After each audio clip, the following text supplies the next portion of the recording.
নমস্কার, গুরু কৃপাই কেবলম। গতকাল আপনাদের লগ্নভাবে বুধ গ্রহ বসে থাকলে জাতক জাতিকাদের কী প্রভাব হয় আমি আলোচনা করেছি। আজ আমি আপনাদের দ্বিতীয় ভাবে অর্থাৎ ধন ভাব, কুটুম্ব ভাব বা বাক্য ভাব, এই সেকেন্ড হাউসে বুধ গ্রহ বসে থাকলে জাতক জাতিকাদের কী প্রভাব হয় সেই সম্পর্কে আলোচনা করছি। এই জাতক বা জাতিকারা কথাবার্তায় খুব পারদর্শী হয়। এই জাতক জাতিকারা কথাবার্তায় খুব পারদর্শী হয় এবং খুব আকর্ষণীয় কথাবার্তা বলে। কথার মাধ্যমে এরা মনের ভাব খুব ভালোভাবে প্রকাশ করার মাধ্যমে মনের ভাব খুব ভালোভাবে প্রকাশ করার মাধ্যমে সকলকে বুঝিয়ে দিতে পারে। সাধারণ এরা প্রয়োজনে অতিরিক্ত কথা বলে, কারণ দ্বিতীয় ভাব থেকে বাক্যের বিচার করা হয়। দ্বিতীয় ভাব থেকে আমরা বাক্যের বিচার করে থাকি।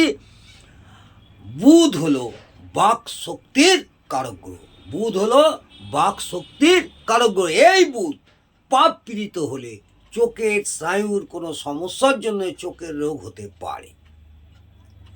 আবার বলি, এই বুধ যদি পাপ পীড়িত হয় তাহলে চোখের স্নায়ুর কোনো সমস্যা দেখা দেবে এবং চোখের রোগও হতে পারে।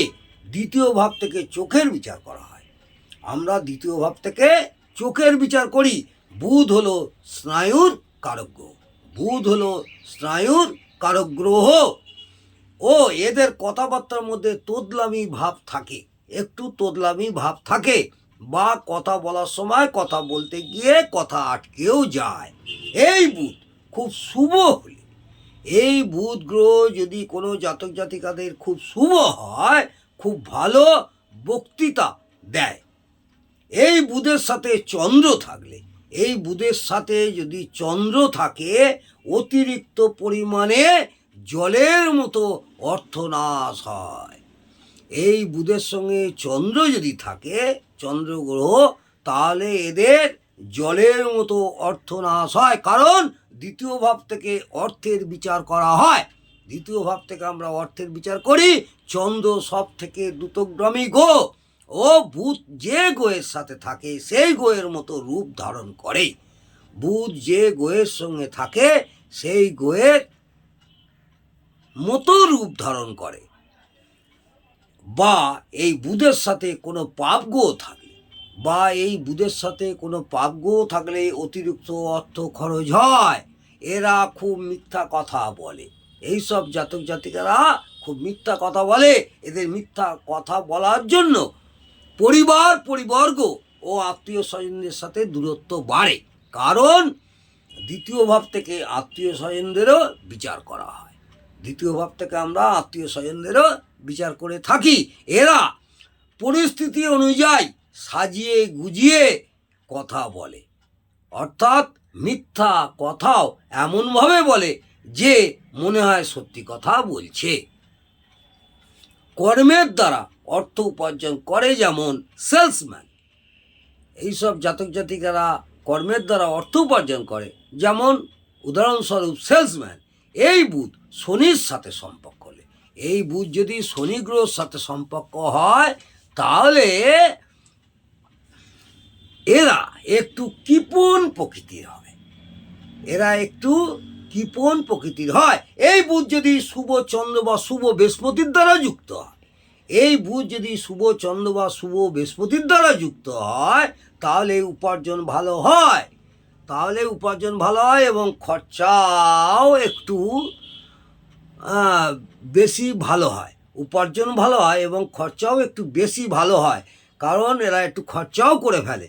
এদের নাকের সমস্যা থাকে। এই সব জাতক জাতিকাদের একটু নাকেরও সমস্যা থাকে।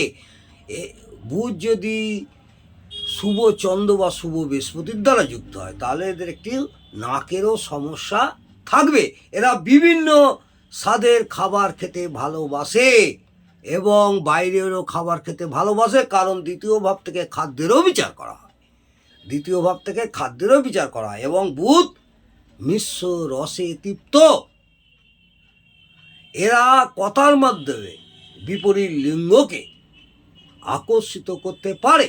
এরা কথার মাধ্যমে ছলে বলে কৌশলে এমন কথা বলবে বিপরীত লিঙ্গকে আসক্ত করবে বা আকর্ষণ করবে। এই বুধ পাপ পীড়িত হলে চোর বা প্রতারকের থেকে দলিল দরকারি কাগজপত্র চুরি যাওয়ার ভয় থাকে। এই বুধ বৃহস্পতির সাথে থাকলে ধ্যান পছন্দ করে। এই বুধ যদি শুধু বৃহস্পতি গ্রহের সঙ্গে থাকে তাহলে এরা ধ্যান পছন্দ করে। এরা বুদ্ধির জোরে পরিচিতি বাড়ায়। এরা ব্যবসায় দক্ষতার দ্বারা ধন উপার্জন করে, কারণ বুধ হলো ব্যবসার কারক গ্রহ ও দ্বিতীয় ভাব থেকে ধনের বিচার করা হয়। এদের পিতার নার্ভের বা স্কিনের কোনো সমস্যা হতে পারে, কারণ নবম ভাব থেকে পিতারও বিচার করা হয়। এবং নবম ভাব থেকে ষষ্ঠ ঘর হলো দ্বিতীয় ভাব, এবং বুধ হলো নার্ভের কারক গ্রহ। মনে রাখতে হবে, বুধ যতটা শুভত্ব পাবে ততটাই শুভ ফল দেবে, ও যতটা অশুভত্ব পাবে ততটাই অশুভ ফল দেবে। এটা মাথায় রাখবেন, কারণ বুধের শুভত্ব অশুভত্বরও নেই। হ্যাঁ, প্লাস মাইনাসের পার্সেন্টেজ বিচার করা হবে, কতটা শুভত্ব পাচ্ছে কতটা অশুভত্ব পাচ্ছে। আজকে এই পর্যন্ত দ্বিতীয়ভাবে অর্থাৎ সেকেন্ড হাউস, এই দ্বিতীয়ভাবে বুধ গ্রহ থাকলে জাতক জাতিকাদের কি প্রভাব হয় আমি ছোট করে আলোচনা করলাম। আগামী দিনে তৃতীয় ভাব অর্থাৎ সহজভাবে বুধ গ্রহ থাকলে কি হয় আমি আলোচনা করব। যদি ভালো লাগে অবশ্যই একটি লাইক করবেন এবং বন্ধুবান্ধবদের ভিডিওটি শেয়ার করতে ভুলবেন না। এবং যারা আমার চ্যানেলে নতুন সাবস্ক্রাইব করে দেবেন। আগামী দিনে আমি আরও ভালো ভালো ভিডিও আপনাদের উপহার দিতে পারবো। নমস্কার, জয় মা তারা। ভালো থাকুন, সুস্থ থাকুন, আনন্দে থাকুন।